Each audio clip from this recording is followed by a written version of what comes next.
Staff को ये आदेश दे सकते हैं कि जैसे मेरे माइग्रेंट्स मजदूर रहेंगे उस राशन को खा करके वैसा ही राशन मैं खाऊंगा। क्या ऐसी सात्विक उदाहरण पेश कर सकते हैं आप? शायद मेरे सवाल बड़े तीखे लग गए होंगे। इन्हीं से सोचो, कारपोरेट के नज़रियों से मत सोचो, किसानों और गरीबों को और मजदूरों के नज़रिए से सोचो, तब समझ में आएगा कि शायद हिंदुस्तान को आप समझते हो। प्रधानमंत्री मोदी जी, आप चाय वाले थे इसीलिए आपको वोट दिया कि शायद आप हिंदुस्तान को समझते होंगे। ये अपने एस्टेब्लिशमेंट कर रहा है, उसके ऊपर भी प्रधानमंत्री मोदी जी कुछ नहीं बोले। उम्मीद थी कि कुछ बोलेंगे, आज शायद मिसाइल हमला करने की चेतावनी देंगे और चीनियों को रुला रुला करके धोबी पाट मार के मारेंगे। लेकिन पाकिस्तान पर तो सर्जिकल स्ट्राइक हो सकती है, तो वहां सर्जिकल स्ट्राइक क्यों नहीं हो सकती?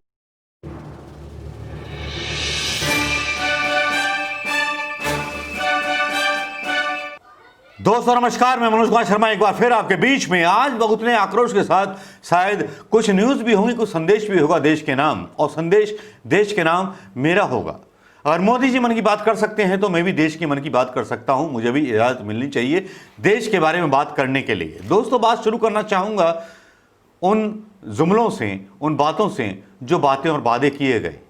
जुमले और वादे आपने सुन लिए होंगे, उनके बारे में जिक्र करने का मेरे पास समय नहीं है, आप भी समझ गए होंगे, मैं आपका भी टाइम वेस्ट नहीं करना चाहता। लेकिन दोस्तों, यहां आज प्रधानमंत्री मोदी जी शाम को 4 बजे बोलने आए और उन्होंने बोला कि 80 करोड़ लोगों को हम जो है राशन पानी पहुंचाएंगे, ये सारा कुछ पहुंचाएंगे। तो भैया 80 करोड़ लोग कितने बचेंगे, कहां बचेंगे, कहां जाएंगे? जो लोग मजदूर आए थे वो फिर से वापस जा रहे हैं, और इस एक्सरसाइज में कौन लोग बचेगा? जो कंपनियों से छोड़ कर आए थे वो कंपनियां खुद उनको बुला रही हैं। ये एक नया रहस्य उद्घाटन है जो मीडिया नहीं बता रहा। मीडिया बहुत कुछ नहीं बताता है। प्रधानमंत्री मोदी जी अपनी शाम की बात में आते हैं, उसमें ये नहीं बताते हैं कि पुलवामा के 40 शहीदों का क्या हुआ, वो ये नहीं बताते हैं कि चीन के 20 शहीदों का क्या हुआ। हालांकि एक बड़ी मतलब सब्र देने वाली खबर आ जाती है कि चाइना ऐप्स को बैन कर दिया गया। लेकिन चाइना ऐप्स को बैन करके क्या मिलेगा आपको? चाइना जो ऐप्स हैं उनमें भारतीय लोगों का भी पैसा लगा हुआ है, तो उसको बैन करने से क्या होगा? वो पार्टनरशिप में है चाइना कंपनीज। तो इतना अनोखा इंतजाम अर्थव्यवस्था का मैंने पहली बार देखा और बिल्कुल एकदम से परेशान हो गया कि एक चाय वाला व्यक्ति देश नहीं चला सकता, केवल भाषण दे सकता है, प्रवचन दे सकता है, जैसा कि प्रवचन हमारे प्रधानमंत्री मोदी जी ने आज दिया। मुझे कहने में कोई भी शर्म नहीं है कि एक नाकाबिल प्रधानमंत्री 6 साल से बैठा हुआ है, जो हिंदू धर्म की रक्षा का नाम का नारा लगा करके हिंदू धर्म के नाम पर वोट मांग करके बैठा हुआ है, जबकि हिंदू धर्म का आज तक कोई भला हुआ नहीं है। नौकरियां सरकारी है नहीं, प्राइवेट सेक्टर में नौकरियां खाली, नोटबंदी लगा दी, अपने अमीर दोस्तों का फायदा कर दिया, और जब चाइना पे सवाल उठाओ तो कांग्रेस इसकी दोषी थी। बस यही इनके पास है। जो कमज़ोर प्रधानमंत्री होते हैं, जो कमज़ोर सरकार होती है, वो बस यही सवाल उठाती है। अब इनके सवालों पर सवाल उठाएं तो विपक्ष पर भी सवाल उठने चाहिए। विपक्ष के लोग जो हैं सवाल जब उठाते हैं तो मीडिया में अर्नब जैसे लोग, रजत शर्मा जैसे लोग, ये सारे लोग आकर के बेवकूफ़ी भरी मच्छी बाजार लगा देते हैं और दुनिया भर की गलत खबरें हिंदुस्तान की मीडिया में फैलाते हैं। क्या दोस्तों इनका बहिष्कार करना चाहिए कि नहीं करना चाहिए? क्या इनसे अलग रहना चाहिए कि नहीं रहना चाहिए? मैं मोदी जी के स्टाइल में पूछ रहा हूँ, लेकिन मैं जानता हूँ कि आपका स्टाइल अलग है। हिंदुस्तान का स्टाइल, बुद्धिजीवियों का स्टाइल अलग है, वो अपने हिसाब से जवाब देता है। लेकिन दोस्तों, मैं बात करना चाहूँगा, पुलवामा की बात मैंने कर दी और चाइना की गलवान वैली में जो हुआ वो भी हमने आपसे जिक्र कर लिया। लेकिन प्रधानमंत्री मोदी जी चाइना का नाम एक बार भी नहीं लेते, ना इनके कोई मंत्री लेता है कि चाइना ने हमारे साथ गलत किया है तो हम उसकी तो बाट लगा देंगे साले की। ये क्या हुआ? एक 135 करोड़ का प्रधानमंत्री, लोकतंत्र का प्रधानमंत्री डर गया चीन के सामने, घुटने टेक दिए उसने। वो देश के लोगों को आत्मनिर्भर बनाने की बात करते हैं, वो बोलते हैं भैया खुद जियो, कोरोना के नाम पर फेल हो जाते हैं, तब मीडिया कुछ और खबरें चलाने लगता है। और गलवान घाटी के बारे में बात करो तब खबरें और चलने लगती हैं कि जी कब्जा हो गया, ये हो गया, वो हो गया है। और एक चैनल ने जो जी न्यूज़ चैनल है उसने तो हद कर दी। उसने यहाँ तक डाल दिया कि साहब गलवान घाटी विजय के बाद, यानी कि मान लिया कि कब्जा है गलवान घाटी पर। किसका? चीन का।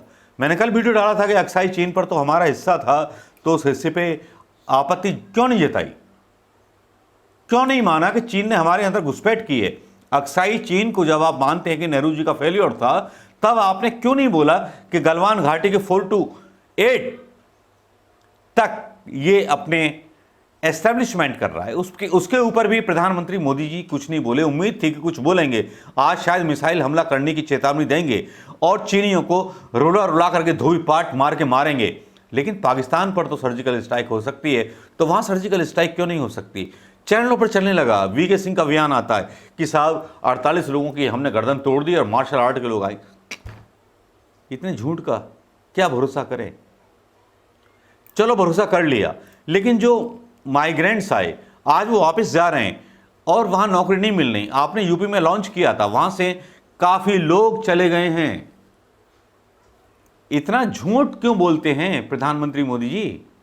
इतना झूठ ना बोला कीजिए। आपकी सरकार इतना झूठ बोलती है कि सच्ची खबर कोई पत्रकार छाप देता है तो वो लंबा नब जाता है।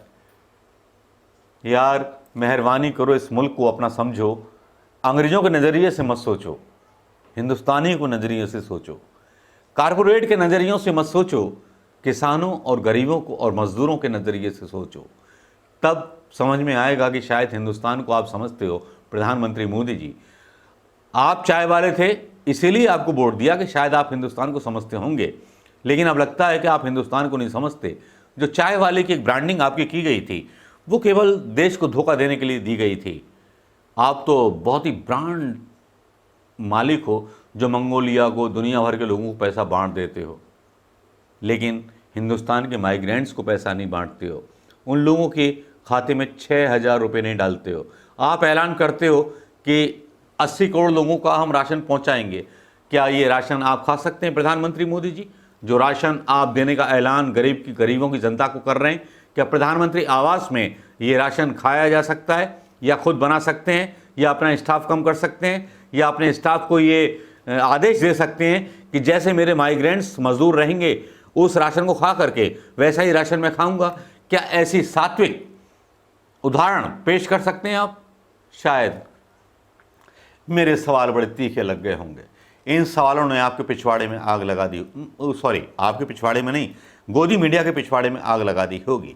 क्योंकि यहाँ जिस तरह से हम गोदी मीडिया को गालियाँ देते हैं, सब कुछ देते हैं, वो भी कारपोरेट्स के अधीन है, जिनको हमने देखना पसंद किया।